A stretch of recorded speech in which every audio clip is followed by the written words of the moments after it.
There was once a person who believed that unless he had lots of money, he could never be happy.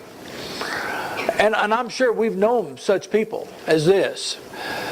But when this person was pursued and kind of asked what he meant by this, he went on to say, well, unless he could keep up with the latest fashions, clothes, unless he could have nice cars, fast cars maybe, a nice house, and maybe be able to go on trips all the time to exotic places, that he could never be happy. That he felt that these things were essential to being happy and to his well-being. Now obviously, if these kind of things are essential to happiness, then it would take a to be happy.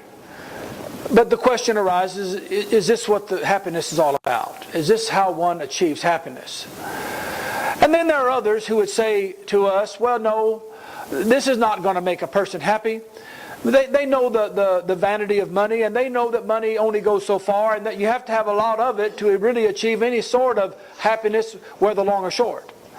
And they say what you really need to be happy is you need knowledge. You need to know things.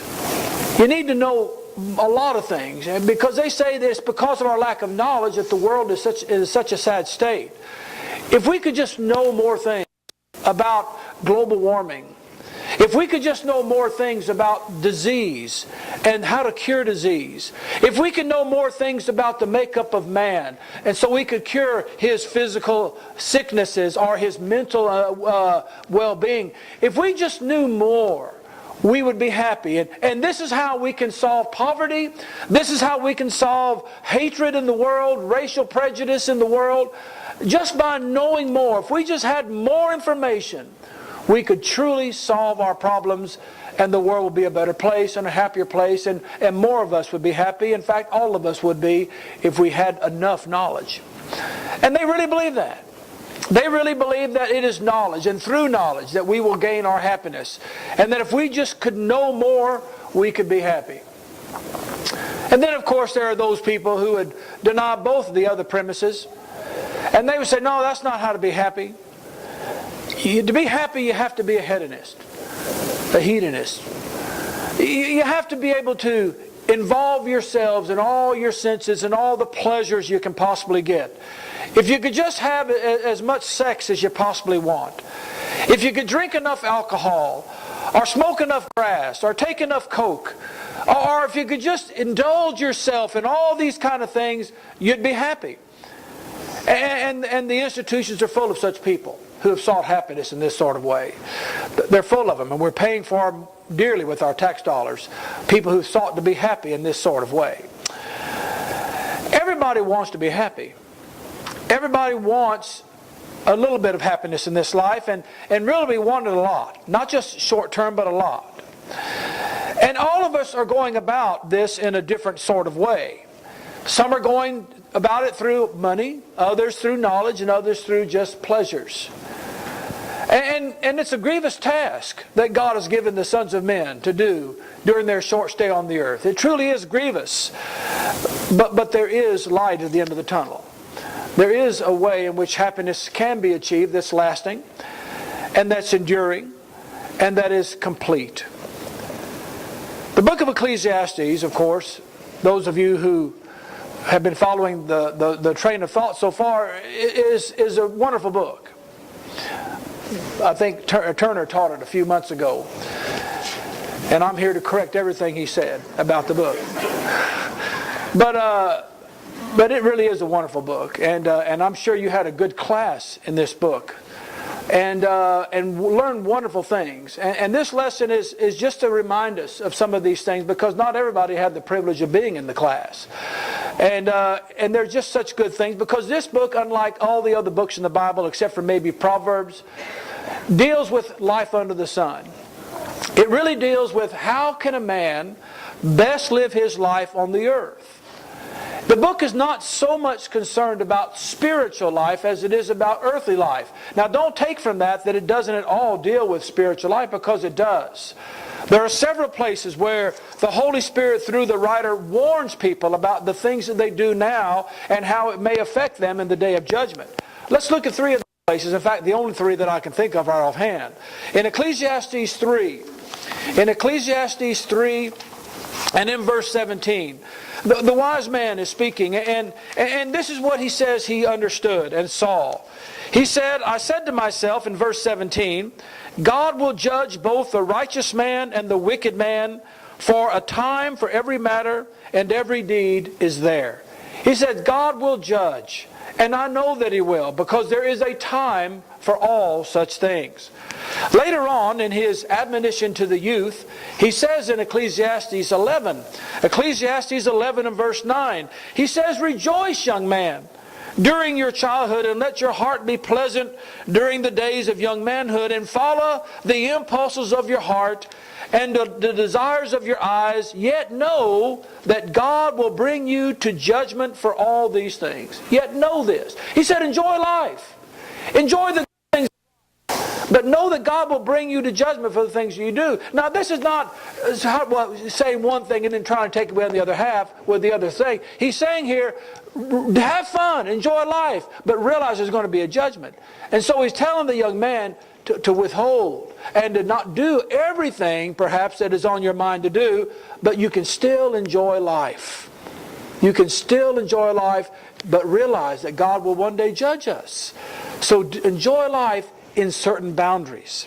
And then finally, the verse that we're probably all more familiar with is in Ecclesiastes 12 and in verse 13 and 14, where it says, the conclusion when all has been heard is fear God and keep His commandments, because this applies to every person. Or as the older translations say, this is the whole duty of man, or the whole of man.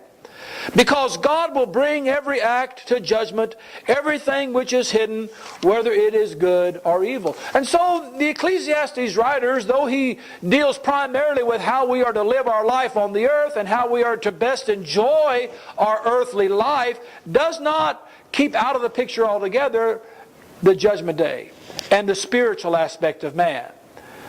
But primarily this book is a book about how can I best enjoy my life on the earth. How can I best enjoy my life on the earth?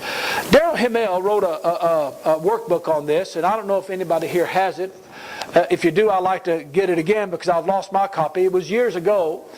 But in the book, he has an introduction, and he wrote this. I'm not sure if he wrote this or somebody else wrote it, but it gives a summary of the book, which I think is worthwhile to read. He says, a young man came to the crossroads of life and learned that he now had a choice of 4 roads to continue on his journey. Each road was heavily traveled and marked so he could easily find them. One was marked wisdom, one power, one riches, and one pleasure. An old man was standing at the crossroads and noticed the perplexity on the young man's face. He asked, "What's the matter, son?" The young man replied, "I do not know which road to take." To his surprise, the old man answered, "Although all 4 of these roads are very appealing, do not take any of them. I've traveled them all and done so in vain. I'm very close to death and I have not reached my goals. I'm no different than the one who is just beginning to live. There will be no riches, no power, no pleasures, or wisdom in the grave where I'm about to go. In my life under the sun, I have excelled in every road I've taken, yet now I know that all was done in vain." The youth then asked, "If I am not to choose one of these well-marked roads, where am I to go?"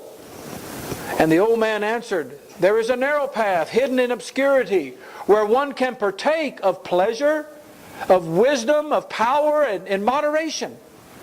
It is not a road of excess, but a road where the best things under the sun are free, a gift of the Creator.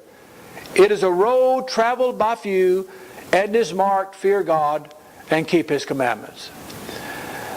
And this is what this book is about. When you read the book, you need to picture yourself as a wayfarer, somebody who's traveling through life, and you're trying to determine what is the best course for me to take in my life. Now let me tell you, everybody makes that decision somewhere along the line. You know, somewhere along the line you made the decision to take the road you took to be where you are now in life. We all did. All of us did. And you know, and we look back and we sometimes ponder, what if I'd have taken this path instead? And of course, it's useless to think about those things because you took the path you're on now.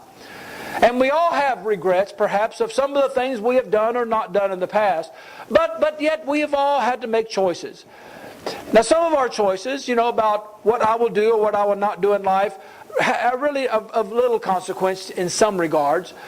But all of them have consequences. And so we need to make the best decision that we possibly can.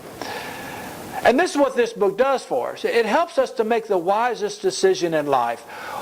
Am I going to pursue riches in life? Is this the best road for me to take? Well, it deals with that. And it shows in the book some of the pitfalls of this. Yea, lots of the pitfalls of this. But it also shows the benefits of it. It tells us about wisdom. And it tells us, if you take this road, this is the things that will happen. And it tells you the good things about wisdom, but it also tells you the bad things about wisdom. It talks about power. It talks about pleasure. And it shows you the ups and the downs of both. But one thing I forgot to mention, in each of these roads that it talks about, it also talks about taking these roads without God involved. You see, it talks about seeking riches without God, seeking knowledge without God, seeking power without God, seeking pleasures without God involved. And you see, that's the thing that a lot of people are doing today. We make decisions, but God is not in the picture. God is not really in the thought. I remember when I lived in Massachusetts, it always amazed me, where we would get a call from some grandmother in Alabama or Texas or somewhere in the South, and they would call up and they'd say, my daughter is going to a school way down by the Cape. Now, you know where we lived in Tingsboro, way down by the Cape. Is there anybody who could go down and bring her to worship? And I said, madam, that's about 3 hours, 4 hours away. There are no churches down there, and there's no way that anybody can go and pick her up and bring her up here. And she said, well, I thought, you know, and I said, well, there's very few churches up here in New England. I said, why didn't your daughter consider this before she made the decision to go there? You see, a lot of people make decisions about where to go to school, about where to work, about a lot of things in their life without considering where's God going to be in this decision. I remember my young son Peter, when he was young, he was a great cook. He still is. He's a good cook. And I remember there was a point in his life, maybe for about 6 or 8 months, where he said, I want to be a chef.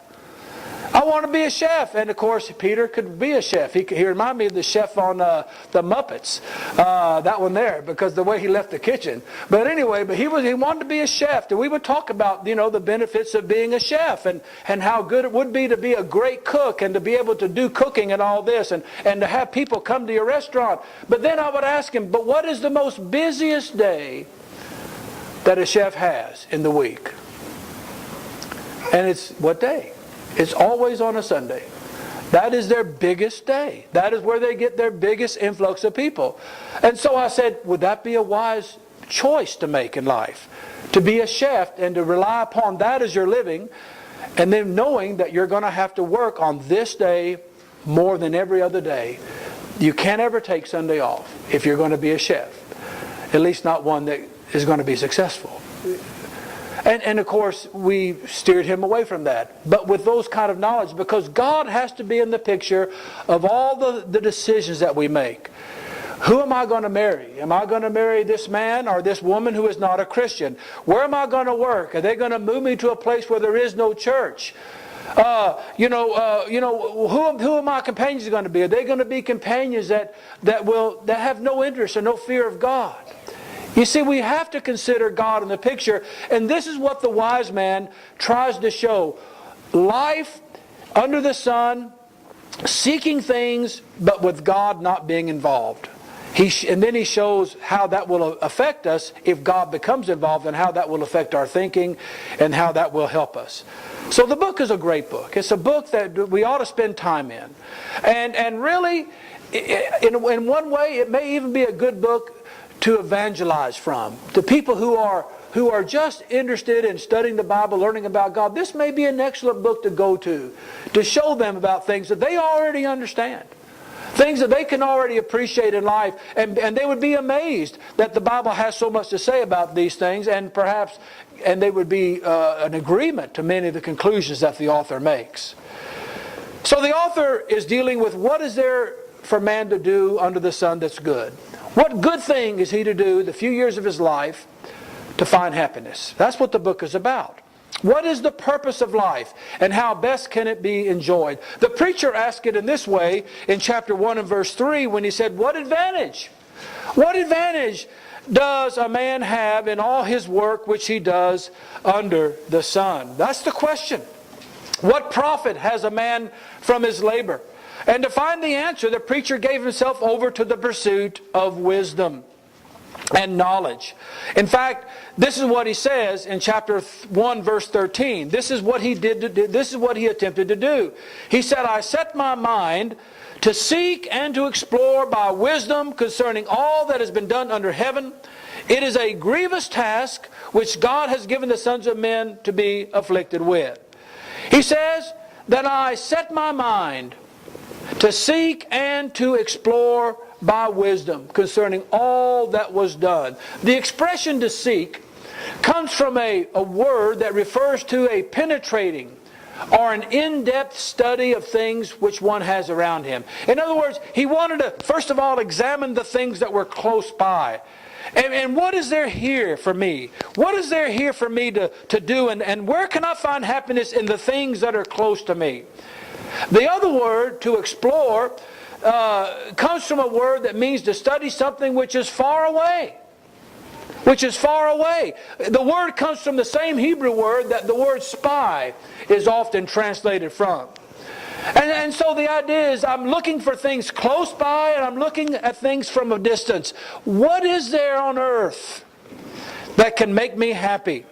And the preacher was not content with just merely learning about things which were near to him, but he was also looking at things far away, things which someone would have to travel to discover and come back and tell him all this information. And at this stage of his life, the preacher was really a true scientist. He was seeking to know, seeking to learn all that he could about things that were done under the sun. He wanted to know about things, not just some things, but all that has been done under heaven. And we cannot overemphasize the extent of the knowledge that the preacher had during this time of his life, that he gained. Look, if you will, to verses 16 and 17. He said, I said to myself, behold, I have magnified and increased wisdom more than all who were over Jerusalem before me. And my mind has observed a wealth of wisdom and knowledge. And I set my mind to know wisdom and to know madness and folly. And I realize that this also is striving after the wind. The wisdom that he acquired was of no insignificant amount. None who had reigned in Jerusalem over him had acquired the amount of learning, the amount of knowledge that this man had. And within his experience was a storehouse of wisdom and knowledge. In using the words wisdom and knowledge, I think the Holy Spirit wants us to understand that Solomon not only had the ability to grasp facts, but he had the ability to use those facts. He uses two words, wisdom and knowledge. He understood the facts, but he also understood how he could best apply those things. And they're complementary to each other. A lot of people understand facts, but they have no use for them. They don't know how to apply them. They don't know how to use them. They have the potential there, but this man had both. He had the facts, and he had the ability to use those facts to their best to their best. And this is how wonderful his knowledge was, and so complete was his knowledge that he even understands the true worth of what he had in his wisdom. Turn, if you will, to chapter 2, verses 12 and 14. He understands that wisdom has a greater value than madness and folly. And he knows the difference. Look, if you will, to verses 12 and 14 through 14 of chapter 2. So I turn to consider wisdom, madness, and folly. For what will a man do who will come after the king except what has already been done? And I saw that wisdom excels folly as light excels darkness. The wise man's eyes are in his head, but the fool walks in darkness. And yet I know that one fate befalls them both. He says, what's the difference now between being extremely wise and extremely foolish? He said, well, it's this. And here's the benefit. Here's one of those benefits that we talked about. It's better to be a wise man than to be a fool. A fool lives in the dark. He doesn't know what's going to happen. He just lives day by day. He doesn't know anything. Where a wise man at least knows where he's going. He has some foresight. He kind of sees the way things are going. There's an advantage to be wise. There is an advantage to be wise rather than to be a fool. And so the difference that he says between the fool and the wise man is that the fool lives in the dark, the wise man lives in the light. One is able to see where he is going, the other is not able to see. And furthermore, wisdom and knowledge serves to protect a man. Protect a man from the harm which stalks him on the earth. Turn, if you will, to chapter 7. Chapter 7, verses 12 and then verse 19. It says here, wisdom is protection just as money is protection. But the advantage of knowledge is that wisdom preserves the life of its possessors. Now here we see something thrown in. We see the advantage of wisdom over money. Both are protection. Money protects and wisdom protects to some degree. But the advantage of knowledge is that wisdom preserves the lives of its possessors. A wise man is better than a fool with money. They both serve as protection in some way, but the wise man is even in a better place. Verse 19, he says here, wisdom strengthens a wise man more than 10 rulers who are in a city. Wisdom is strength. Wisdom is a defense, and it is strength. And then later on in chapter 9, verse 18, he says this. He says, wisdom is better than weapons of war, but one sinner destroys much good. I mean, a man who is wise is better than weapons of war. Because a wise man will do what? He will avoid the war. He will figure out a way to get out of the war, the battle. Through wisdom. Through wisdom. So it's an advantage to be wise. And the wise man understood these things. He understands the greatness of wisdom, the wonder of wisdom. And this is what he was doing. He was learning. What advantage is wisdom? I've learned everything I can. I've learned things close by. I've learned things far away. I can see the difference between being a wise man and being a fool. Wisdom is strength. Wisdom it gives me power. It gives me defense. It enables me. Wisdom is a good thing. That's what he's learning. And having made this thorough search of all that had been done under the sun, all that had been done under heaven, what did the preacher see about his wisdom? Well, he saw some good things, of course. We've seen that.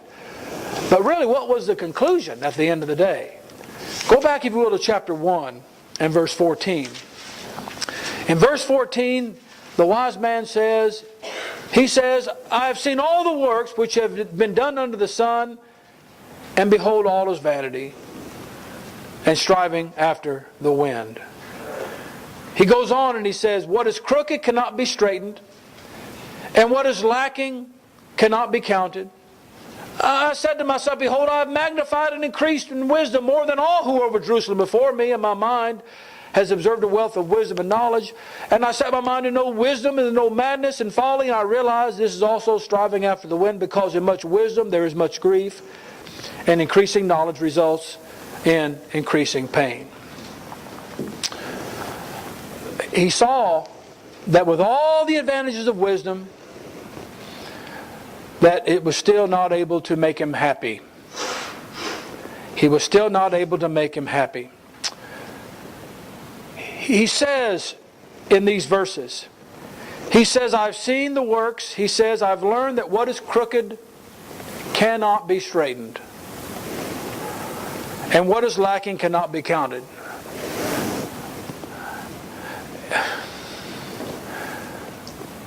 The more you know, the more you realize you don't know. And then the more you realize that there's not much good you can do with what you know. You know a lot of things. I know the cure for AIDS. I know how to stop it. We all do. But what good is that knowledge? What good is it? I know it, but I also know that there are people in the world who will not accept the cure. They will not accept the way of life that would avoid it altogether. You see, we know a lot of things. We deal with people. We know how can people have a better marriage. And we know the answer. We go to them and here's how to do it. And we plead with them. We teach them. And then we see, what good is this knowledge to these people? They don't want it. They don't care. I'm sure Brad sees people with teeth who are rotting to the core, and he says, boy, you need to do this, and you need to do this. And 6 months later he comes and they haven't done anything. And you say, and you're frustrated. You have all this stuff. You have all this knowledge. You have all this wisdom that you know how to solve this problem. But there's another problem. There's a human element in this problem. And so the more you know, the more you realize that you cannot do good with what you know, because there are other people out there who don't care. We don't live in isolation. We don't live in a test tube under a jar. We live with other people. And so I may know how to solve the world's problems. I may know how to do it, and there may be a lot of people know how to do it. But then there's the problem of, people don't want it. You see, the more you know, the more frustrating it becomes that you can't do with what you know could be the solution to the problem.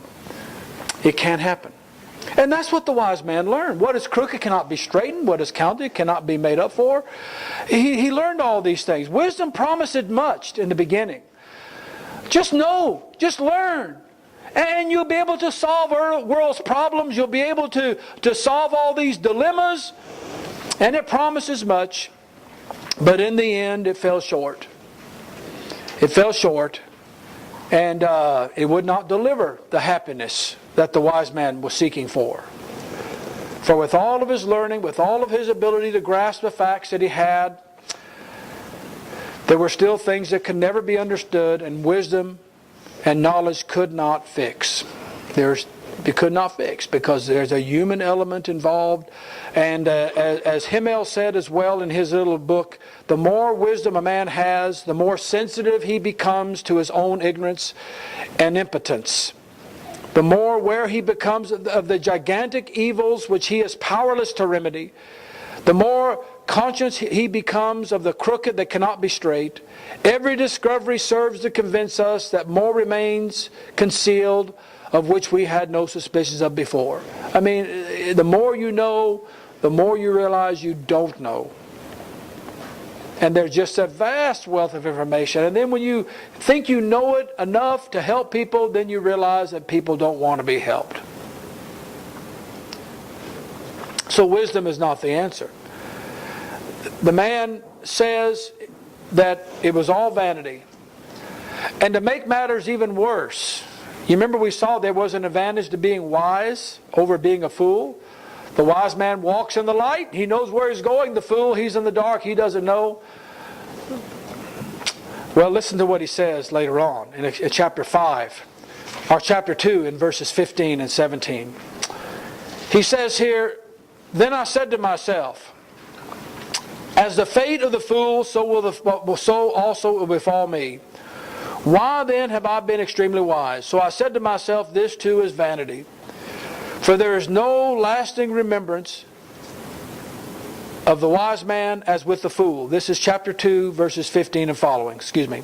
"There is no lasting remembrance of the wise man as with the fool, inasmuch as in the coming days all will be forgotten, and how the wise man and the fool alike die. So I hated life. For the work which had been done under the sun was grievous to me, because everything is futility and striving after the wind." Yes, it's better to be wise. But if that's all there is, if all it is that I can see in the future, and I have light, and he lives in the dark, But I still realize at the end of the day, guess what? We're both going to die. And I'm not going to be any more remembered than the fool. We're both going to be forgotten. Oh, my children may remember me, and my grandchildren may remember me, but after that, think of how many people are soon forgotten. Oh, there's a few who live on, but there are many more wise men who have lived who are forgotten than who have been remembered. And he said, I despaired to think about this.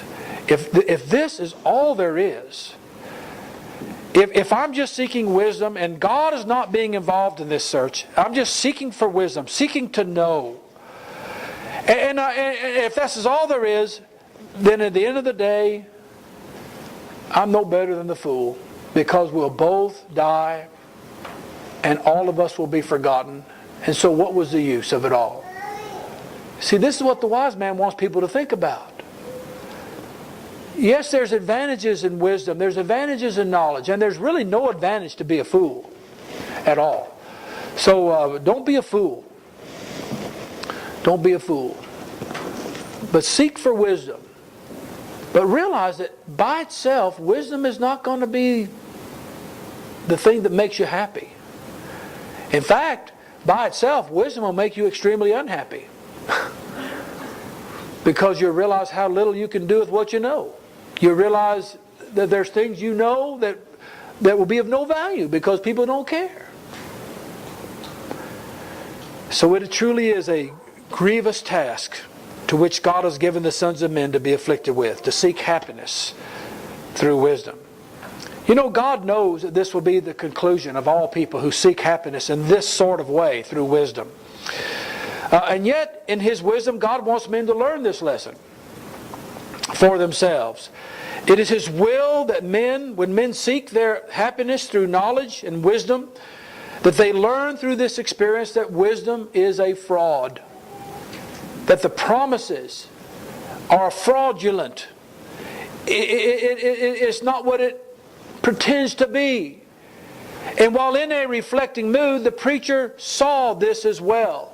For again, rereading a verse or re-referring to a verse that we talked about earlier, it says here that he set his heart to seek and to search out by wisdom concerning all that is done under heaven. And he said, this is a burdensome task, a harsh task, by which man may exercise himself with.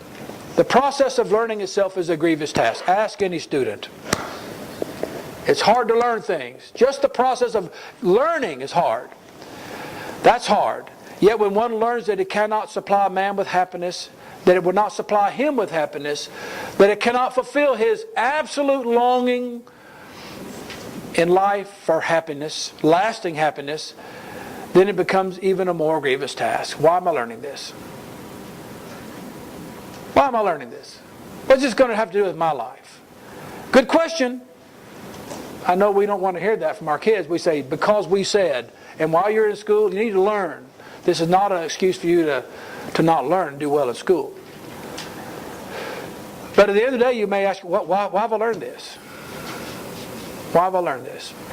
And again, when you realize it can't make me happy, it's not going to achieve what I want to achieve, so it would seem to be a pointless exercise in my life. And that's what God wants us to understand. That without Him, knowledge by itself will not make us happy. It will not make us happy. If we're going to be happy, truly happy, then we're going to have to seek it with something else. With something else. We're going to have to seek our happiness with knowledge, but with someone else. And that's God. God has to be involved in this seeking. You know, Paul has something to say about this in the New Testament. Turn, if you will, to 1 Corinthians 1. In 1 Corinthians chapter 1, the Apostle Paul writes this. In talking about the gospel that he preached and proclaimed, he says, beginning in verse 18, for the word of the cross is to those who are perishing foolishness, but to us who are being saved it is the power of God. For it is written, I will destroy the wisdom of the wise, and the cleverness of the clever I will set aside. Where is the wise man? Where is the scribe? Where is the debater of this age? Has not God made foolish the wisdom of the world? For since in the wisdom of God, the world through its wisdom did not come to know God, God was well pleased through the foolishness of the message preached to save those who believe. For indeed Jews ask for signs and Greeks search for wisdom, but we preach Christ crucified, to the Jews a stumbling block and to the Gentiles foolishness. But to those who are called, both Jews and Greeks, Christ, the power of God and the wisdom of God. Because the foolishness of God is wiser than men, and the weakness of God is stronger than men. Many who are full of wisdom of this world are frustrated by the fact that they cannot know God through their wisdom. This is one of the faults of the intelligent design argument. There are people out there who, and I encourage people to look at the design. But let me tell you, you cannot know God in that way either. You can know that He exists. You can know that there is a God, but you cannot know Him. You have to seek this knowledge in some other place, or again, in some other person. God can be known, but not through worldly wisdom. Not through the wisdom that comes from this world. Again, look at what the apostle says in verses 20 and 21. He says, where is the wise man? Where is the debater or disputer of this age? Has not God made foolish the wisdom of the world? He says, for since the wisdom of God, in the wisdom of God, the world through its wisdom did not come to know God. This was part of God's plan. He said, therefore it pleased God through the foolishness of the message preached to save those who believe.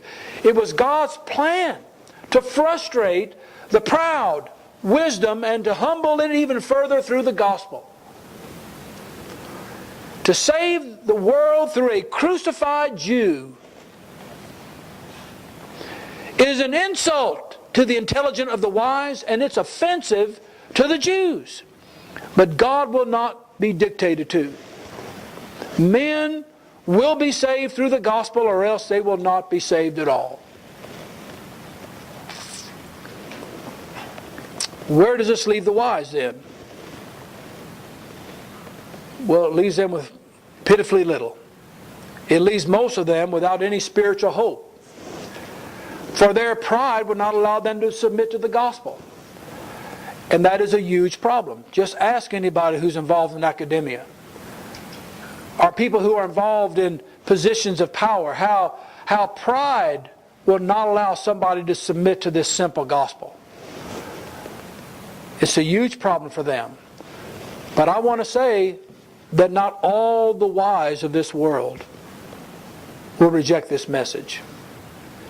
And again, I want to refer to what Paul says in verse 26. Listen to what he says, and this gives us hope, and this gives us a purpose for reaching out to even the wise of this world. People who we might think are just so full of worldly wisdom they would never respond. Well, let them decide that. Let them decide. But look what he says in verse 26. He says, consider your calling. He's telling them, look around you. Consider your calling. That there are not any wise. Is that what it says? There are not many wise. There are not many noble. There are not many mighty. You see, not any. There are people out there who are wise and who are powerful, who are noble, who are prepared to humble themselves before the King of the universe. And therefore, let us not despair as we deal with these people. Let us offer them the gospel. Give them the chance to say yea or nay. Because there are some who will see it. And there are some who deep down understand the futility of where they're at. That what I have may be great in the eyes of men. I may be considered very intellectual and very smart and full of wisdom of this world. But I understand the futility of it. And they are longing to have this fulfilled. And so let us offer them God. God through our Lord Jesus Christ. And let us offer that to them and complete their wisdom. Complete it so they will now be truly happy. And have what they are really looking for. This permanent joy this permanent happiness, because they'll have everything now in perspective. This is the lesson for today. The gospel contains facts to be believed and commands to be obeyed. The facts are not beyond human reason. There is plenty of evidence to convince each one of us. So let us present the facts. Present it as best we can, realizing that the power is not in ourselves but in the gospel. And let the gospel do its work. The lesson is yours. If you're here today and you are not one who has obeyed the gospel, or you perhaps are one who have sought to find happiness through some other way, kind of bypassing God in your life, well, it's a futile road you're on. It's a road that will lead you to just nothing. Futility, vanity. Turn to God. Turn to Him through Jesus Christ. Realize that in Him there is hope. And in Him, all the fullness of deity has been manifested and revealed. And we can not only see things as they ought to be, but we'll be able to see ourselves as we ought to see ourselves. Come to Him on His terms. If you believe in the gospel, then turn from your sins in repentance and be immersed, baptized in water for the forgiveness of sins. For Jesus said, "He who believes the gospel and is baptized shall be saved." Come.